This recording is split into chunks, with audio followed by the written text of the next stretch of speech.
Hey guys, I'm just Martin. Today we're going to be talking about Pepper Attack, an upcoming and promising NFT game with play to earn aspects. But before that, if you want to learn more about the latest and greatest NFT gaming news, then hit the subscribe button and join the family. So I've reviewed this game before on my channel, but I want to go back to it just because there's some new information, as well as the Mystic Pepper sale is happening again. So there's going to be another sale on September 17th at 9 a.m. PST or 4 p.m. UTC. So if you're interested in that, click the description below. Just wait until September 17th though at this time. As well as there's the Pepper Palooza. So the Pepper Palooza is a 2-week kind of giveaway / event to celebrate the sale of these Mystic Peppers. To join, you basically just want to join the Discord, keep yourself updated with the news, follow the Twitter, and watch the streams. So during the streams, they do some games. They also do some games in Discord, and then if you participate in them or if you watch the streams, then you could win yourself a Mystic Pepper or some other goodies. So really check that out because it doesn't hurt, you know, it's free. In this video, I'm going to be going over the white paper, the tokenomics, some of the gameplay,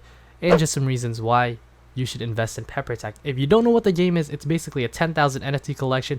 It's been in planning and production for around 2 years, but they kind of just came into the light recently. And the gameplay is a blend of real-time strategy and role-playing, and there's token earning mechanics that reward players for investing in the game. So to earn in the game, you could either mine their token might, you could train, you can explore and battle, and those are the ways to earn in the game, and that's basically what's driving the economy. So first off, we're gonna take a look at the gameplay, but I want to give you guys reasons why I think that Pepper Attack has high potential to be successful. Now first off, the community is amazing. It's tight knit. The developers and the Pepper Attack team are always communicating on their Discord and even doing one-on-one conversations with them. I've had some one-on-one conversations with them, and basically I know that the devs are really dedicated to this project. In addition, they also take feedback from the community, like their tokenomics. They actually had feedback from other people. They had anyone on the Discord community that wanted to see it before it was released to the public.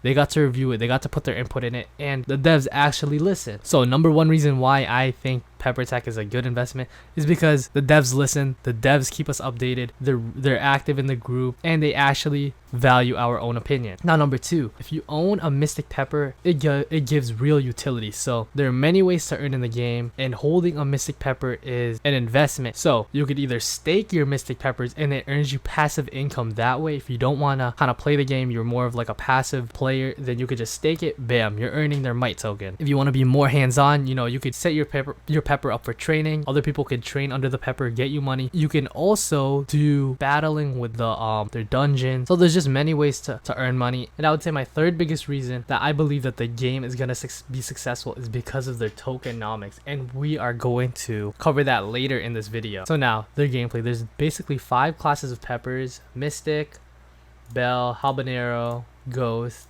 and then the Reaper.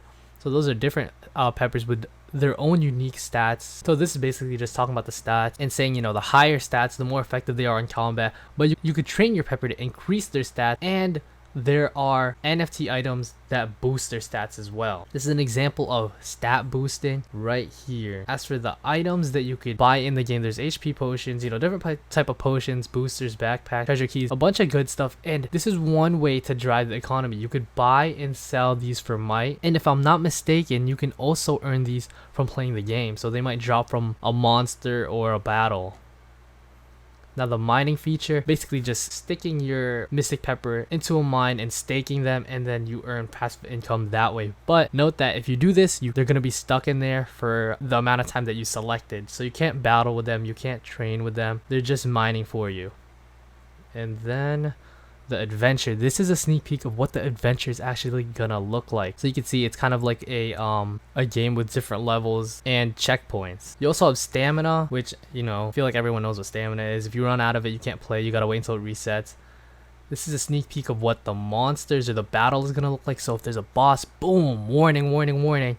And then the reward system here, a little sneak peek, but the rewards could be, as they say here, potions, boosters, treasures, might, relics, and other treasures. They also have contests, which is if you're on the leaderboard as one of the top players, you get rewarded, you get incentives for being a good player. And then last but not least, the Pepper Arena. And this is the PvP aspect of the game. Now to play the game, minimum you need 1 pepper, right? But if you want to do the Pepper Arena, you need at least 5 peppers to participate. So keep that in mind in buying peppers, whether you just want to focus on mining, want to focus on PvE, or if you want to focus on PvP, it might be a little higher cost to begin that. Oh, oops. There's actually Blackrock Battle. Sorry, this is the last thing. The Blackrock Battle is basically just a dungeon, and you know, you can enter it and then you can fight the monsters and get rewards from that. Okay, yeah, that's it. Now onto their white paper. So we're only gonna cover a small section of it. I'm not gonna cover the lore. If you want to check out the lore, you could go in the white paper in the description below and check it out yourself. So the pepper attacks missions are creating a sustainable economy, returning power to the players, and making a positive impact together. So to summarize everything really quickly, first, they want to make sure the game is sustainable. They've done a lot of research in their tokenomics to really hold up the economy. One part of their tokenomics is to benefit the investors and the players. They're giving around half of the token supply to the community and the players that invested in this project. And lastly, they want to make a positive impact, and they've given some of the money to charities or have donated them. And then the roadmap here, we've already checked off this one, so we're here right now, so here and down. So September 30th, that's when Might is introduced in the game, layer 2 migration, and they're implementing layer 2 to kind of combat the high gas fees. And then Mystic Peppers can start mining process to generate Might weekly. And then in January 2022, you could actually start playing the adventure mode, and other NFTs are going to be introduced, like the ones that boost your Pepper's power. March 31st, contests are introduced. Players can compete with each other on the ranking and rewards. And then Q4 of 2022, that's when the iOS and Android versions of the game are coming out. Pepper Arena and Blackrock event. Now these dates are just deadlines. Like, they are gonna reach this no matter what. If the funding, if the team is working fast and hard, then they can hit these deadlines earlier. Now the last thing I want to cover in this video is the Pepper tokenomics. So their token is Might. It's a ERC20 token. There's going to be 3 billion total supply, and the token flow is going to happen like this. So a percentage goes to mining, a percentage goes to the Pepper Guild, which this stabilizes the economy. Percentage goes, 15% goes to, oh my gosh, I haven't even been saying the percentages. So 30% goes to mining, 30% goes to the guild, 15% goes to the community treasure, which are contest events rewards. So they're basically going back to the Might owners and the investors of the game. And the last 25% are going to either the developers or public/private investors. Now the token distribution, yeah, we've talked about that token distribution.